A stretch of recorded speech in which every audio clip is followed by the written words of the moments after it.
ఒక బుద్ధిస్ట్ సహోదరుడు తన ఆవేదనను ఏ విధంగా వ్యక్తపరుస్తున్నారో ఒకసారి ఈ వీడియో చూడండి. గుడిలోకి వెళ్ళనీయలేదు అంటూ ఒక వీడియో వైరల్ అవుతుంది. గుడిలోకి వెళ్ళనివ్వలేదు, మీ హద్దు అక్కడి వరకే అంటూ కుల వివక్ష. పూర్వకల్లు మండలం సోమయాజులపల్లి గ్రామంలో సంక్రాంతి పండుగ వేళ కుల వివక్ష ఘటన చోటు చేసుకుంది. గ్రామ దేవత శుక్లం ఆలయానికి పూజల కోసం వెళ్లిన ఎస్సీ మహిళను ఆలయంలోనికి అనుమతించకుండా అడ్డుకున్న ఘటన కలకలం రేపింది. ఎస్సీ ఎస్టీ జిల్లా విజిలెన్స్ అండ్ మానిటరింగ్ కమిటీ సభ్యురాలు కొద్దిపల్లె మాలతి ఆలయానికి వెళ్లగా పూజారి బలిజ జనార్దన్ తో పాటు అతని కుమారుడు వంశీ ఆమెను అడ్డుకున్నట్లు ఆరోపణలు ఉన్నాయి. మీరు మాలలు మాదిగలు గుడిలోకి రావద్దు, మీ హద్దు అక్కడి వరకే అంటూ కించపరిచే వ్యాఖ్యలు చేసినట్లు బాధితురాలు ఫిర్యాదులో పేర్కొన్నారు. ఇది సంగతి.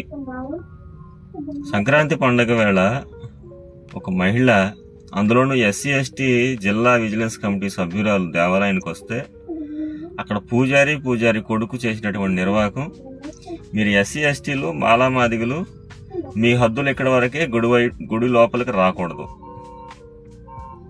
అరే నేను అదే అంటున్నా, మీ దేవాలయానికి వచ్చిన వాళ్ళని కులం పేరుతో ఇట్లా అవమానించి గుడి బయట నుంచి గంటేస్తే దాన్ని ఇతర మతస్థులు మా దేవాలయానికి రండి, మా దేవుడు గొప్పవాడు, శక్తివంతుడు, మహిమావంతుడు, దయగలిగినవాడు, కరుణామయుడు, మిమ్మల్ని రక్షిస్తాడు, మీ ఆపదలో మిమ్మల్ని కాపాడుతాడు అని చెప్పి దేవాలయానికి రమ్మని ఇంటింటికి తిరుగుతా పాంప్లెట్ పంచుతా ప్రేమతో ఆహ్వానిస్తుంటే పొమ్మన్నా మీ గుడికి వస్తారా, రమ్మన్నా వాళ్ళ గుడికి వెళ్తారా?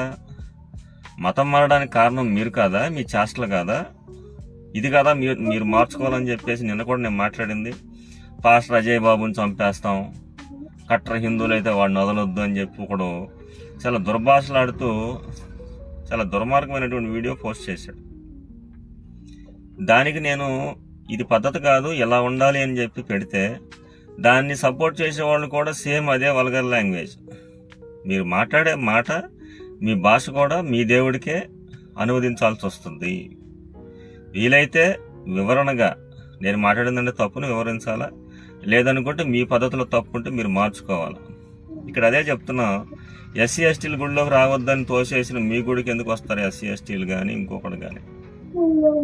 దేవాలయాల్లో అందరూ దేవుడి దగ్గరికి వెళ్ళాలి, అందరూ వాళ్ళ యొక్క కష్టకాలని మొక్కుకోవాలా, వాళ్ళు గౌరవంగా బయట రావాలి. మీ గుడికి వస్తే గౌరవం భంగం అవుతుంది.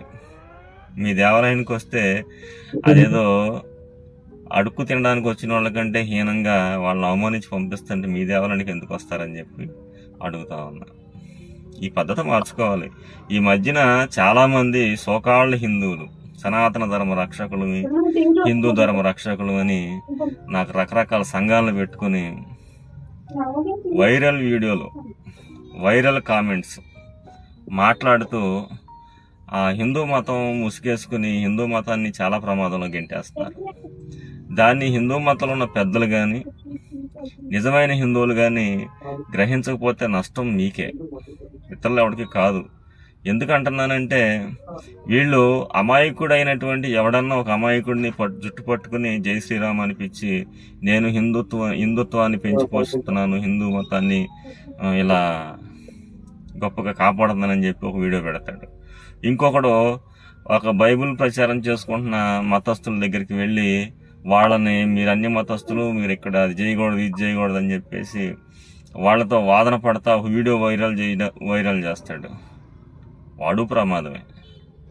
వాడి వల్ల కూడా ఈ సమాజానికి నష్టం ఉంది. చేతనైతే మీరు కూడా మీ దేవుడు గొప్పతనం గురించి, మీ దేవుడి శక్తుల గురించి, మీ దేవుడి ఆదరణ గురించి మీరు కూడా చెప్పాలి. నేను అందుకే అంటున్నా, మీ దేవాలయానికి వచ్చిన వాళ్ళు మీరు గెంటేస్తున్నారు, వాళ్ళు మా దేవాలయానికి రమ్మని స్వాగతిస్తున్నారు. అందువల్ల ఒకళ్ళకి మద్దతు పెరుగుతుంది, ఇంకొకళ్ళకి ఆదరణ తగ్గుతుంది. దీన్ని మార్చుకునే విధానం, దీన్ని సరి చేసుకునే విధానంలో ఖచ్చితంగా ఆ మతస్థులు పని చేయకపోతే ఎవడి దౌర్భాగ్యం వాడు అనుభవించక తప్పదు. మేమైతే ఖచ్చితంగా హిందువులమే కాదు, క్రైస్తవులమే కాదు, ఈ యొక్క వాదనల వల్ల, ఈ యొక్క గొడవల వల్ల సాధారణ పౌరులు కానీ, మధ్యస్థంగా ఉండేటువంటి మర్యాదస్తులు కానీ, ఈ గొడవలకు ఎలాంటి సంబంధం లేని వాళ్ళు సఫర్ అవుతున్నారు. కాబట్టి ఇటువంటి విషయాల్లో ఇటువంటి తప్పులు జరగకోకుండా వీలైనంత వరకు కుదిరిన విధంగా మేము దాన్ని సరిచేసి ఆలోచన చేసేవాళ్ళమే. మేము డాక్టర్ బిఆర్ అంబేద్కర్ అనుచరులమి, బుద్ధిస్టులమి. జై భీమ్.